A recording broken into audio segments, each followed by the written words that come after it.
Welcome student. Our next topic, as we have in the last class studies about electromagnetic radiation यानी कि Maxwell theory. तो जो electromagnetic radiation थे उसमें जो अपने बेसिक फिनोमिना है यानी बेसिक जो प्रॉपर्टी है, जैसे कि आपके पास रिफ्लेक्शन होता है, रिफ्रैक्शन होता है, डायफ्रैक्शन होता है, उन सबको तो एक्सप्लेन कर दिया। बट ब्लैक बॉडी रेडिएशन जैसे आपके पास एक्सपेरिमेंट थे, जैसे आपके पास फोटोइलेक्ट्रिक इफेक्ट थे, जैसे कि आपके पास हाइड्रोजन स्पेक्ट्रम थे, उन सब फिनोमिना को एक्सप्लेन नहीं कर पाए। तो उन सब के लिए आपके पास एक नई थ्योरी आई जो कि क्वांटम थ्योरी ऑफ रेडिएशन बोलते हैं। जिसने दिया उसका नाम था मैक्स प्लांक्स। तो कई बार इसको मैक्स प्लांक्स क्वांटम थ्योरी भी बोल देते हैं। तो प्लांक्स क्वांटम थ्योरी जो है वो आपके पास क्या पॉइंट उसके वो सुनते हैं। वो क्या कहती है कि जो आपके पास जो एक हॉट बॉडी होती है, यानी कि कोई भी बॉडी ले लेते हैं हम, आपके पास एक हॉट बॉडी जो है वो इमिट करेगी, मतलब बाहर निकालेगी। क्या बाहर निकालती है? रेडियस आपके पास जो बाहर निकालेगी विथ रेडिएट एनर्जी, यानी जो भी एनर्जी आपके पास इमिट करेगी वो एनर्जी जो है, वेरी इंपॉर्टेंट थिंग जो मैं बोल रहा हूँ, वो एनर्जी जो है वो आपके पास कंटिन्यूस नहीं होगी। द एनर्जी जो आपके पास इमिट करेंगे that is not continuous but कैसी होगी? डिसकंटिन्यूस। इंपॉर्टेंट वर्ड है भाई। जो भी आपके पास एनर्जी रिलीज करेगा, फोटोन लिख सकते हो, हॉट बॉडी लिख सकते हो, तो आपके पास जो भी हॉट फोटोन एनर्जी इमिट करेगा that will not continuous but discontinuous. Discontinuous होगी तो इसका मतलब क्या होगी? इन द फॉर्म ऑफ पैकेट्स होगी।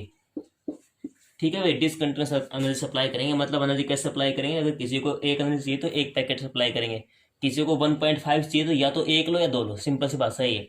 यानी कि पैकेट के रूप में करेंगे। और एक पैकेट जो होता है, वन पैकेट ऑफ एनर्जी को हम बोल देते हैं क्वांटा। अगर प्लूरल में बोलेंगे तो क्वांटम बोल देंगे मोर देन वन के लिए। ठीक है भाई। तो पहला आपके पास इसका जो पॉइंट रहेगा ये रहेगा कि photon emit light in not discontinuous. Energy discontinuous होगी, कंटिन्यूस नहीं होगी, बट इन डिसकंटिन्यूस करेंगे, discontinuous in the form of packet. और एक पैकेट को आप क्या बोलेंगे? क्वांटम या क्वांटा। सेकंड पॉइंट क्या है? यहाँ पे जो एनर्जी होती है, वेरी इंपॉर्टेंट पॉइंट भाई, इसी पे न्यूमेरिकल आएंगे। यहाँ पे जो एनर्जी होती है that is directly proportional to frequency, that is directly proportional to nu frequency. तो इसको हम क्या लिख सकते हैं? E is equal to H nu. Energy of a photon is equal to H. ठीक है भाई।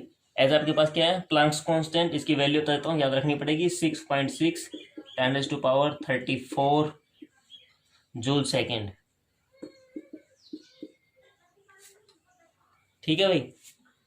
और थर्ड पॉइंट क्या कहता है? ये जो भी एनर्जी आपने रिलीज की है, इमिट की है in the form of packet, यानी कि is equal to H nu, ये होल नंबर होना चाहिए, इंटीग्रल होना चाहिए। यानी कि एन की वैल्यू यहाँ पे जो आपके पास है 1 2 3 4 5 होना चाहिए। यानी कि एनर्जी इमिटेड और absorb by a body can either be any whole number multiple, यानी कि एच न्यू का मल्टीपल होगा, ये बोल सकते हो आप।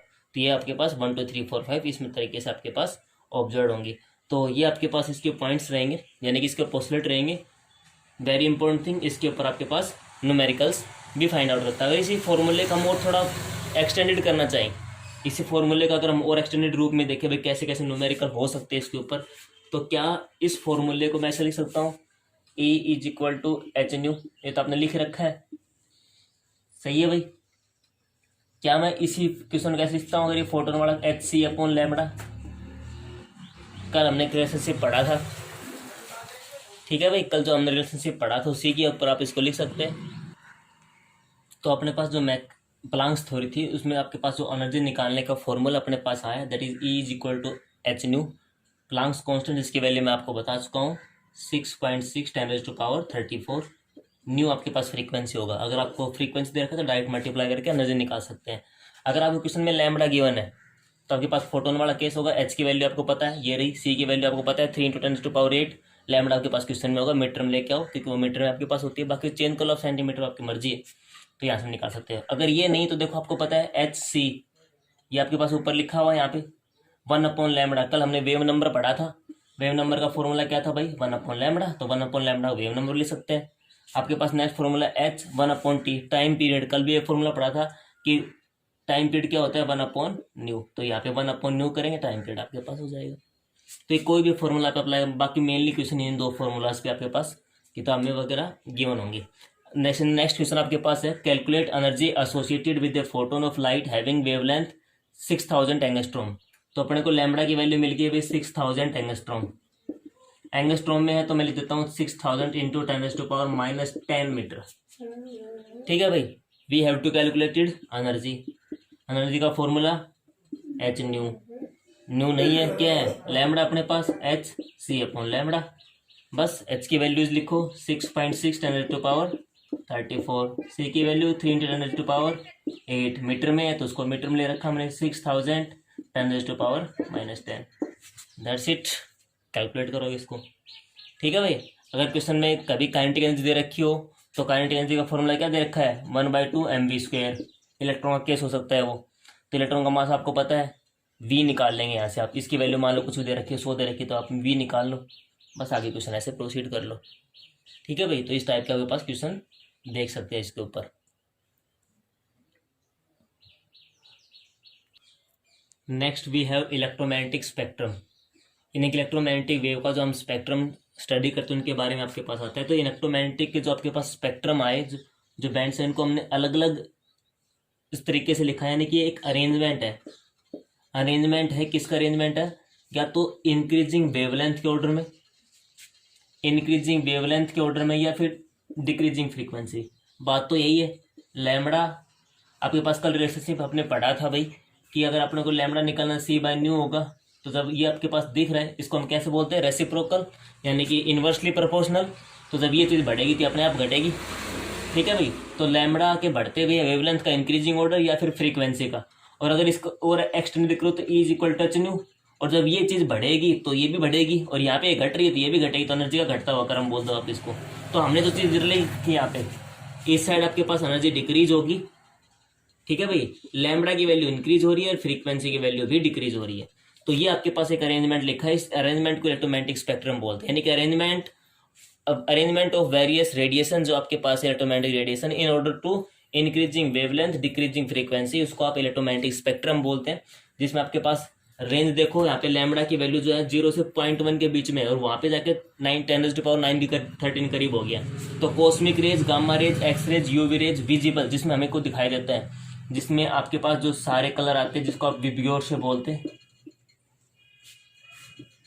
वो सब आपको मिलते हैं इसके अंदर। लगभग इनकी जो वेवलेंथ आपके पास होगी वो 400 नैनोमीटर से 700 नैनोमीटर के बीच की होती है। ठीक है भाई, ये सब आपको दिखाई देने वाले कलर होंगे। तो ये इस स्पेक्ट्रम को हम इलेक्ट्रोमैग्नेटिक स्पेक्ट्रम बोलते हैं। अभी इसके जो बचे हुए पार्ट है उनको हम कवर करते हैं।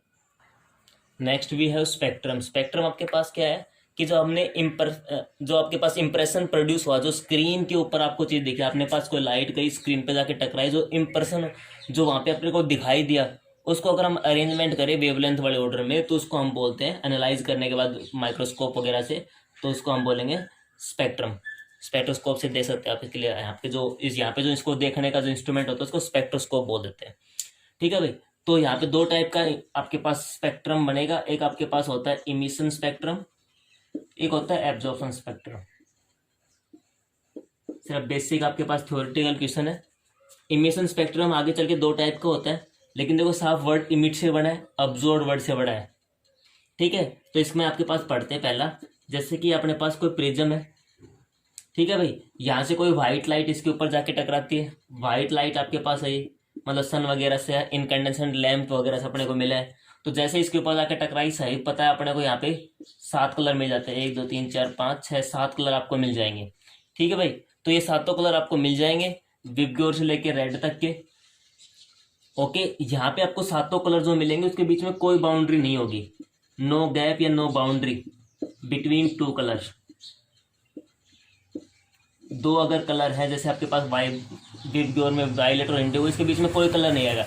ये वायलेट चल रहा है इतना मान लो, तो फिर अपने पास इंडिगो स्टार्ट हो जाएगा, बीच में कोई बाउंड्री नहीं आएगी। तो इस टाइप के स्पेक्ट्रम को हम कंटिन्यूअस स्पेक्ट्रम बोलते हैं। This type of spectrum is called continuous spectrum. तो कॉन्टिन्यूअस स्पेक्ट्रम में व्हाइट लाइट प्रिज्म के ऊपर टकराएगी, एनालाइज करेंगे, स्क्रीन पे लगा देंगे, एनालाइज कर लेंगे स्पेक्ट्रोस्कोप से, तो देखेंगे तो आपके पास जो कलर है वो कंटिन्यूअस है, उसमें कोई भी गैप नहीं है, कोई भी लाइनिंग नहीं है। उस टाइप के कंटिन्यूअस स्पेक्ट्रम को हम कंटिन्यूअस स्पेक्ट्रम बोलेंगे। अगर सेकंड स्पेक्ट्रम की बात की जाए, अगर अपने पास फिर प्रिज्म है, ठीक है भाई, आपके पास इसके ऊपर लाइट गुजारी, लेकिन लाइट कैसी है, ये किसी भी आपके पास केमिकल सब्सटेंस की लाइट है, जैसे NaCl की हो सकती है। तो यहाँ पे हमने बंसन फ्लेम लिया, ठीक है भाई, एक मतलब फ्लेम जो आपने लैब में देखा है जिसमें हम केमिकल रख के जलाते हैं। मान लो NaCl का है। सोडियम की आपको पता है कि लाइट जो होती है येलो कलर की होती है। पोटेशियम की जो आपके पास लाइट आएंगे वो वॉयलेट कलर की आएंगी। तो NaCl को सोडियम को रख के जब हमने इसको बर्न किया बंसन फ्लेम के अंदर, तो उसकी जो लाइट मिली उसको हमने एक डायरेक्शन में कर लिया स्लिट लगा के, और जैसे ही वो इस के ऊपर टकराएंगी, ठीक है, तो आपको कलर तो मिलेंगे लेकिन बीच में उनके लाइनें मिलेंगी। तो मतलब ये आपके पास जो है इस टाइप के स्पेक्ट्रम में आपके पास जो मेन चीज क्या होगी, जो आपके पास कलर्स जो होंगे वो एक लाइंस के द्वारा आपके पास, यानी कि डिसकंटिन्यूस स्पेक्ट्रम हुआ। पहली बात तो ये कंटिन्यूस तो है नहीं, डिसकंटिन्यूस आपके पास स्पेक्ट्रा है। तो आपके पास गैस या कोई भी केमिकल सब्सटेंस जो आप हीट करेंगे इलेक्ट्रिक आर्क में या बेंसन फ्लेम में, तो लाइट जो इमिट होगी, और उस लाइट को अगर आप देखेंगे तो आपके पास लाइट स्पेक्ट्रम बनेगा। लाइट स्पेक्ट्रम का मेन चीज क्या है कि वो लाइन के द्वारा सेपरेटेड होंगे, जैसा कि इसमें नहीं। तो उसमें तो कंटिन्यूस कलर थे ना, जिसमें लाइन के द्वारा सेपरेट होंगे। देखो इसमें लिखा भी है कि कोई गैप नहीं होगा, कोई लाइन नहीं होगी जिससे दो कलर को डिफ्रेंशिएट, यानी कि एक कलर फिर दूसरा अपने आप स्टार्ट हो जाएगा, बीच में कोई अपने दिखेगा नहीं हाँ भाई इसमें कोई यहाँ से डिफ्रेंशिएट है, लेकिन यहाँ पे कोई लाइन लगी मिलेगी जहाँ पे डिफ्रेंशिएट हो चुका है ये, ठीक है। तो सेपरेटेड बाय ये डार्क स्पेसिस आपके पास लाइन मिलेंगे, इनसे आपके पास सेपरेटेड मिलेंगे, ठीक है भाई। तो इसको लाइन स्पेक्ट्रम भी बोल देते हैं काफी बार, डिसकंटिन्यूस भी बोल दो, मेनली लाइन स्पेक्ट्रम करके आता है, तो लाइन स्पेक्ट्रम हम इसको बोल सकते हैं, ठीक है भाई। तो आपके पास ये जो लाइन होंगी वो आपके पास वेवलेंथ का अकॉर्डिंग होगी, इसको एटॉमिक स्पेक्ट्रम भी बोल देते हैं, ठीक है। और ये लाइंस कब आएंगी कब नहीं आएंगी, कितने कैसा कलर आएगा, वो सब इस पे डिपेंड करता है आपने क्या मटेरियल लिया है इसके अंदर, ठीक है। तो हम बोल सकते हैं तो पैटर्न जो होगा लाइंस का जो पैटर्न होगा in the spectrum of element is completely depend on the element, इसकी ही कैरेक्टरिस्टिक्स होंगी, और वो हर एलिमेंट के लिए डिफरेंट होगा। सोडियम के लिए अलग आएगा, पोटेशियम के लिए अलग आएगा, सीजियम के लिए अलग आएगा।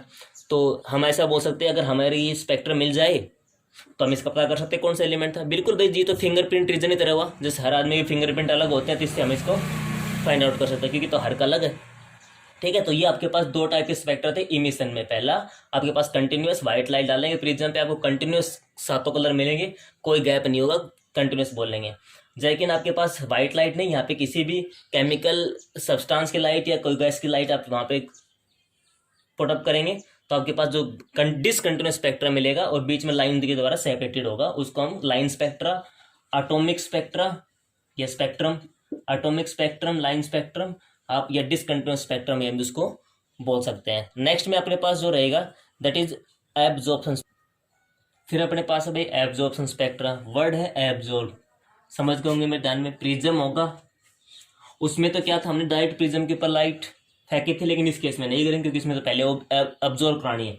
तो पहले व्हाइट लाइट आएगी अपने पास, किसी भी केमिकल एजेंट, यहाँ पे हम कोई भी सब्सटेंस रख लेंगे, उसके अंदर से जाएगी, तो ये सब्सटेंस किसी ना किसी को अब्जॉर्ब करेगा, जो इसकी होगी उसको अब्जॉर्ब कर लेगा ही, तो ये बाकी बच्चे भी आगे जाएंगे। एक बात सोच के देखो, अगर यहाँ पे मान लो 10 कोई वेवलेंथ आपके पास थी, इसने 1 या 2 को पकड़ लिया, मान लो 2 इसकी 2 थी, इसको 2 को पकड़ लिया, तो यहाँ कितनी मिली आप लोगों को 8। तो सिंपल सी बात क्या है, यहाँ पे जितनी लाइट्स जो आपके पास होंगी, जितनी भी आपके पास जो रेज जा रही है वो यहाँ से तो कम है। सिंपल बात है कि क्यों कम है, क्योंकि इसने ऑब्जर्व कर रखे 1-2 जितनी भी इसके आपके पास थी।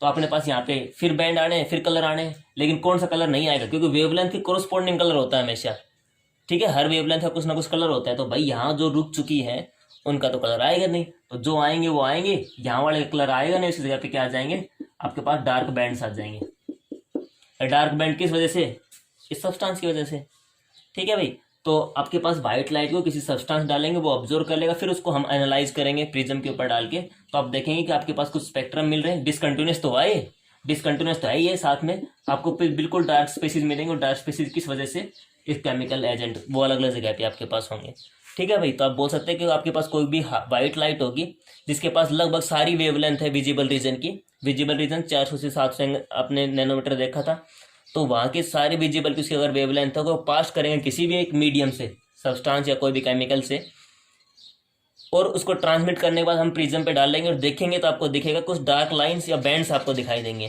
ठीक है। वो बैंड्स किस पे डिपेंड करेंगे, आपके पास नेचर ऑफ द सब्सटेंस के ऊपर। और ये बात मैंने बोल दी, यहाँ पे जितनी भी आपके पास लाइंस हो वो ऑब्वियसली इससे तो कम ही होनी है। तो ये आपके पास एब्जॉर्प्शन स्पेक्ट्रा रहेगा, ठीक है भाई। और हमारे पास इस स्पेक्ट्रम में जो सबसे इंपॉर्टेंट है और जो आपके पास पीछे लिमिटेशन रहेगा इलेक्ट्रोमैग्नेटिक वेव थ्योरी की, वो आपके पास आएगा हाइड्रोजन का स्पेक्ट्रम आपके पास रहेगा। वेरी इंपॉर्टेंट इजी टॉपिक आपके पास। Next we have hydrogen spectrum. Hydrogen spectrum में क्या है कि हमें आपके पास इलेक्ट्रिक डिस्चार्ज में H2 गैस के ऊपर इलेक्ट्रिक डिस्चार्ज करेंगे लो प्रेशर के ऊपर, और यहाँ से अपने को ब्लू लाइट मिलेगी, ब्लूइश लाइट मिलेगी, उसको हम किसके ऊपर, एक प्रिज्म पे डाल लेंगे। ठीक है भाई, पीछे वाला ये तरीका आपके पास जैसे हमने सोडियम में किया था, लाइन स्पेक्ट्रम में सोडियम से आपके पास इसके ऊपर या सिंपल व्हाइट लाइट किसी पर डाला था, लेकिन आपके पास H2 का देखना है। तो इसमें जब डाला गया तो आपके पास बहुत सारी लाइन्स मिली इसको, यानी कि सेवरल लाइन्स आपको यहाँ से मिली, इनको हमने आइसोलेट कर रखा है। ठीक है, आपको बहुत सारी सेवरल लाइन्स मिलती है, यानी कि आप बोल सकते हैं when A ray of this light, इस लाइट की जो आपके पास रे जो होगी वो प्रिज्म के ऊपर टकराएगी, तो discontinuous line spectrum of several isolated sharp line is obtained. ठीक है भाई, बहुत सारी शार्प लाइन का आपके पास ये ऑब्टेन्ड होगा। ठीक है, wavelength of this line shows in the visible region, ये आपके पास विजिबल में ही है, आपके पास यूवी में भी हो सकता है, विजिबल में भी मिलेगा, यूवी में मिलेगा, और IR में भी आपको ये मिलेगा। ठीक है भाई, और इन लाइंस को हमने 6 कैटेगरीज में डिवाइड कर लिया है। इन लाइंस को हमने 6 कैटेगरीज में डिवाइड कर लिया। वो कैटेगरीज आपके पास क्या क्या है वो देखो। पहली कैटेगरी है भाई लेमन सीरीज। पहली जो सीरीज, मान लो इतनी लाइन को हमने एक में बांट लिया, इस कैटेगरी को हम लेमन सीरीज बोलते हैं। ठीक है, सेकंड जो आपके पास सीरीज होगी that is Balmer series. Second जो सीरीज आपके पास होगी that is Balmer series. Next जो आपके पास है दैट इज पास्टन सीरीज। ठीक है भाई, Lyman, Balmer, Paschen, Brackett. Pfund series, काफी बुक्स में सिर्फ ये 5 दी मिलेगी, लेकिन बहुत सारे बुक्स में देखेंगे तो आपको पास 6 दी मिलेगी, और छठी जो आपके पास होगी वो आपके पास होगी 6 जो होगी आपके पास वो होगी हमफेरी सीरीज। तो लेमन, बाल्मर, पास्टन, इसी सीरीज में आपको याद रखनी है, Lyman, Balmer, Paschen, Brackett, Pfund और हमफेरी सीरीज। ये आपके पास जिस साइंटिस्ट ने इसको डिस्कवर किया उसी के नाम पर है। मतलब लेमन को लेमन ने डिस्कवर किया, बाल्मर सीरीज को बाल्मर ने, पास्टन की सीरीज को बासमन ने, तो हर साइंटिस्ट के नाम पे आपके पास है। तो इसमें जो आपके पास हमफेरी है वो इंफ्रारेड से भी आगे है, फार IR लिख देता हूं मैं, इंफ्रारेड से भी आपके पास ये आगे होंगे। बची हुई आपके पास जो तीनों है ये आपके पास IR रीजन में है। बची हुई जो आपके पास तीनों है वो आपके पास IR रीजन में है, ये आपके पास विजिबल रीजन की है, और ये आपके पास UV रीजन में जाएंगी। ठीक है भाई, तो Lyman, Balmer, Paschen, Brackett, Pfund और हमफेरी। हमफेरी IR से आगे है, ये तीनों आपके पास IR में रहेंगी, ये आपके पास विजिबल में रहेगी, आपके पास UV में रहेगी। यहाँ पे इंपॉर्टेंट चीज क्या है, ये लाइंस को डिवाइड करना, ये तो चलो कोई बात नहीं। यहाँ पे एक फॉर्मूला आता है that is very important formula, और उस फॉर्मूले को हम बोलते हैं Rydberg Ritz formula. Formula is called Rydberg Ritz formula. Rydberg Ritz formula किस क्या चीज निकालने का काम आता है, वेवलेंथ निकालने का काम आता है, और ये फॉर्मूला था nu bar. Nu bar is equal to, इसका जो फॉर्मूला था वो आपके पास रहेगा R1/N1 का स्क्वायर माइनस N2 का स्क्वायर। ठीक है भाई, न्यू बार यानी कि wave number is equal to R is Rydberg constant, और रिडबैग कांस्टेंट की वैल्यू जो आपके पास है 109678, ये आपके पास इसकी वैल्यू रहेगी 109678 सेंटीमीटर इनवर्स। N1 का स्क्वायर माइनस 1/N2 का स्क्वायर, और N2 जो होता है वो हमेशा ग्रेटर होता है N1 से। वो आपको लाइन्स क्वेश्चन में मिलेगा। मैंने कहा था वेवलेंथ निकालने का, वेवलेंथ कैसे निकालेंगे भाई, आपके पास वेव नंबर आएगा यहाँ से तो, और वेव नंबर का सभी को पता है 1/λ होता है। ठीक है ना, और भी अगर मैं किसी को एक्सटेंड करना चाहूँ तो मैं इसको ऐसे लिख सकता हूँ ν/c, क्योंकि लैम्बडा निकालने का फॉर्मूला आपके पास क्या होता है C/λ, ये 1/λ है तो वापस कर देंगे इसको। तो ये आपके पास एक फॉर्मूला रहेगा रिडबैग रिड्स फॉर्मूला। ठीक है भाई, तो इस पे आपके पास जैसे कि कोई भी क्वेश्चन मिल जाए, ऐसे एक नॉर्मल सी बात मैं बता देता हूँ। लेमन सीरीज में N1 की वैल्यू 1 है, तो N2 की वैल्यू भाई ये N1 से जंप करके ऊपर वाले में जाएगा, तो N2 की वैल्यू कितने स्टार्ट होंगी 2 3 4 5। इसमें N1 की वैल्यू जो आपके पास रहेगी 2 रहती है। अगर मैंने बोला बाल्मर सीरीज तो ये अंडरस्टूड सी बात है, N1 की वैल्यू 2 है, N2 की देगा। ठीक है, जैसे मैंने बोल दिया कि एलिमेंट कोई आपके पास एटम है, वो बाल्मर सीरीज से जंप होके छठी सीरीज में पहुंच गया, तो N1 की वैल्यू तो 2 है, छठी सीरीज में पहुंचा तो N2 की वैल्यू 6 होगी। समझ गए हो? तो यहाँ पे ऐसे ही N1 की वैल्यू 3, N1 की वैल्यू 4, N1 की वैल्यू 5 आपके पास, और N1 की वैल्यू 6। ठीक है, और बाकी इसमें आपके पास नीचे ऐसे इंक्रीज करके लिखेंगे हम इन सबको। ठीक है, नेक्स्ट जो अपने पास इंपॉर्टेंट इसमें इसी क्वेश्चन को इसको फॉर्मूले को अपना नोट डाउन करना भाई, और इसके ऊपर फॉर्मूले के ऊपर ही हम देखते आगे। अपने पास जो रिडबैक फॉर्मूला है भाई वो ये है, nu bar is equal to 1/λ। ऐसा न्यू बार तो इसी के बराबर होता है, कल पढ़ा था हमने, क्योंकि वेव नंबर की डेफिनेशन थी। Is equal to R Rydberg constant, इसकी वैल्यू मैं बता चुका हूँ। Z square, Z atomic number है। हाइड्रोजन वाले केस मैंने लिखा नहीं था पिछली बार, क्योंकि हाइड्रोजन का एटॉमिक नंबर 1 होता था, 1 का स्क्वायर 1 ही रहेगा। n1 का स्क्वायर माइनस में 1/n2 का स्क्वायर। ठीक है भाई। अभी क्या है, अगर मुझे सीरीज लिमिट निकालनी है, आपके पास टॉपिक आता है, छोटी सी एक बात है इसके अंदर, सीरीज लिमिट निकालनी हो। ठीक है भाई। सीरीज लिमिट होती क्या है, जो आपके पास लास्ट लाइन होती है स्पेक्ट्रम की जो लास्ट लाइन होती है उसको हम सीरीज लिमिट बोलते हैं, and also called line of shortest wavelength. ठीक है भाई। मैं क्या लिख रहा हूँ, जो आपके पास लास्ट लाइन होगी स्पेक्ट्रम की उसको क्या बोलते हैं, सीरीज लिमिट। उसके अलावा उसको क्या बोलते हैं, शॉर्टेस्ट वेवलेंथ। लैम्बडा लिख देता हूँ, शॉर्टेस्ट वेवलेंथ, या फिर उसको क्या बोलते हैं, हाईएस्ट एनर्जी। तो अगर किसी क्वेश्चन में आपको ये सब निकालना हो तो इसका मतलब ये कि किसी ने कहा सीरीज लिमिट निकालो, लास्ट लाइन निकाल के दो, शॉर्टेस्ट वेवलेंथ, हाईएस्ट वेवलेंथ या हाईएस्ट एनर्जी, सबका मतलब एक ही है। तो अगर इसी फॉर्मूले को हम कंटिन्यू करें तो आपको पता है यहाँ पे जेड इज इक्वल टू तो 1 है, और अपने को क्या निकालना है, शॉर्टेस्ट वेवलेंथ निकालनी है। ठीक है भाई। और शॉर्टेस्ट वेवलेंथ आपके पास कब होगी, जब n2 की वैल्यू आपके पास इनफाइनाइट होगी। तो रखो इसमें आपके पास वैल्यूज, तो आर जेड स्क्वेयर, तो मैं 1 का स्क्वेयर जेड रहने देता हूँ, 1/n1 का square minus 1/α square, sorry infinite square, कुछ नहीं रहेगा। तो आपके पास ये फॉर्मूला खत्म। तो आपके पास न्यू बार का फॉर्मूला क्या बना, ये आपके पास न्यू बार का फॉर्मूला हो जाएगा, nu bar is equal to R 1/n1 square. ठीक है भाई। अगर किसी क्वेश्चन में अगर मान लो आप, ये हाइड्रोजन क्वेश्चन था, अगर और कोई क्वेश्चन हो तो आप उसमें जेड स्क्वायर कर सकते हैं। हाइड्रोजन वाले में जेड स्क्वायर तो रहेगा नहीं, क्योंकि एक का स्क्वायर, जैसे मैंने लिख दिया हीलियम 1 पॉजिटिव, भाई इलेक्ट्रॉन तो एक ही है, तो है तो हाइड्रोजन जैसा केस, लेकिन यहाँ पे एटॉमिक नंबर 2 है, तो उस केस में आप वहाँ पे 2 का स्क्वायर 4 कर देंगे। ठीक है। तो ये कब के लिए फॉर्मूला ध्यान रहेगा, सीधा निकालने के लिए बता रहा हूँ। सीरीज लिमिट आपके पास जब शॉर्टेस्ट वेवलेंथ, एक क्वेश्चन भी आपके पास एनसीईआरटी में, तो आप सीधी n1 की वैल्यू लिख दे वहाँ पे, n1 की वैल्यू जो होगी इसके ऊपर क्वेश्चन भी करेंगे, वो वहाँ पे पुट कर देंगे। अगर आपको निकालना हो हाइएस्ट वेवलेंथ, क्या निकालना हो, आपके पास शॉर्टेस्ट निकाला था, अगर आपको हाईएस्ट वेवलेंथ निकालना हो और हाई लोवेस्ट एनर्जी उल्टा निकालना हो, तो आपके पास फॉर्मूला क्या बनेगा, nu bar is equal to R Z square 1/n1 square. भाई उसके लिए सबसे लास्ट निकाली, अब इसके लिए सेकंड नंबर निकालेंगे। सेकंड नंबर भाई ये अगर फर्स्ट सेकंड क्या होगी, 1 + 1, समझे ना। अगर मैं कहता हूँ 3 नंबर पे से नेक्स्ट वाले निकालने तो क्या हो जाए, 3 + 1। अगर ये n है तो अगली वाली कितनी हो जाएगी, n + 1। तो इसकी नेक्स्ट वाली कितनी होगी, n1 + 1 का स्क्वायर। ठीक है भाई। तो अगर आपको क्या चीज निकालनी, ये किसके लिए फॉर्मूला है, लॉन्गेस्ट वेवलेंथ या फिर शॉर्टेस्ट एनर्जी, तो उसके लिए आपके पास ये फॉर्मूला रहेगा। ठीक है। तो ये 2 फॉर्मूले आपको किताब में मिल जाएंगे। एक फॉर्मूला मैं यहाँ करता हूँ, अगर कभी आपको नंबर ऑफ लाइंस निकालनी हो, अगर किसी क्वेश्चन में अगर आपको नंबर ऑफ लाइंस निकालनी है, तो उसके लिए आपके पास जो फॉर्मूला रहेगा वो रहेगा n2 - n1 + 1/2। तो ये आपके पास फॉर्मूला रहेगा नंबर ऑफ लाइंस आपको अगर कहीं पे कैलकुलेट करनी हो तो। ठीक है भाई। तो ये सब आपके पास रहेंगे इनके फॉर्मूला। भी इनके ऊपर कोई न्यूमेरिकल अगर आपके पास है तो वो देखते हैं। जैसा कि अपने पास क्वेश्चन है, calculate shortest and highest wavelength of hydrogen spectrum of Lyman series. ठीक है भाई।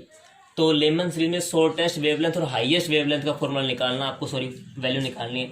तो शॉर्टेस्ट वेवलेंथ के लिए जो हमने फॉर्मूला लिखा था, I think are Z square n/n1 square, ये लिखा था। ये तो आपके पास शॉर्टेस्ट वेवलेंथ के लिए था।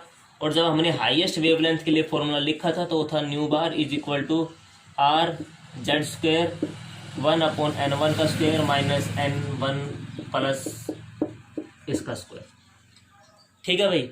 बस तो फिर अपने पास क्या है, n1 तो नहीं है इस क्वेश्चन में, r की वैल्यू कांस्टेंट है, z तो हाइड्रोजन तो मेरे ध्यान में कोई लिखने की जरूरत भी नहीं है। चलो मैंने फॉर्मूला कंप्लीट लिखा है।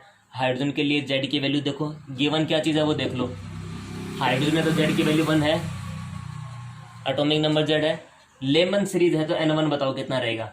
लेमन सीरीज है तो n1 की वैल्यू कितनी रहेगी, मैंने पीछे लिखा था इसके बारे में, कितनी होगी आपके पास जो पहली सीरीज थी वो लेमन सीरीज तो थी, लेमन फिर बाल्मर फिर पार्सन फिर ब्रैकेट फिर फंड। तो N1 की वैल्यू लेमन के लिए कितनी होती है, 1 ही होती है भाई, ठीक है। लेमन फिर बाल्मर के लिए N1 की वैल्यू 2 रहेगी, फिर 3 फिर 4 फिर 5, बस। तो फिर मिल गया, क्वेश्चन में रखो यहाँ पे। लेकिन अपने क्वेश्चन में न्यू वेव नंबर नहीं निकालना, क्या निकालना था, वेवलेंथ। तो वेव नंबर निकालने के बाद आप उसका रेसिप्रोकल कर देंगे, ठीक है भाई। तो जैसे इस क्वेश्चन को अगर हम पहले क्वेश्चन कर लेते हैं, सेकंड आप खुद कर लेना। जेड का स्क्वायर 1 रहेगा, वही ये भी 1 है तो इसका स्क्वायर आर रहेगा। तो nu bar is equal to 109678 और lambda is equal to 1/109678। Okay, that's it.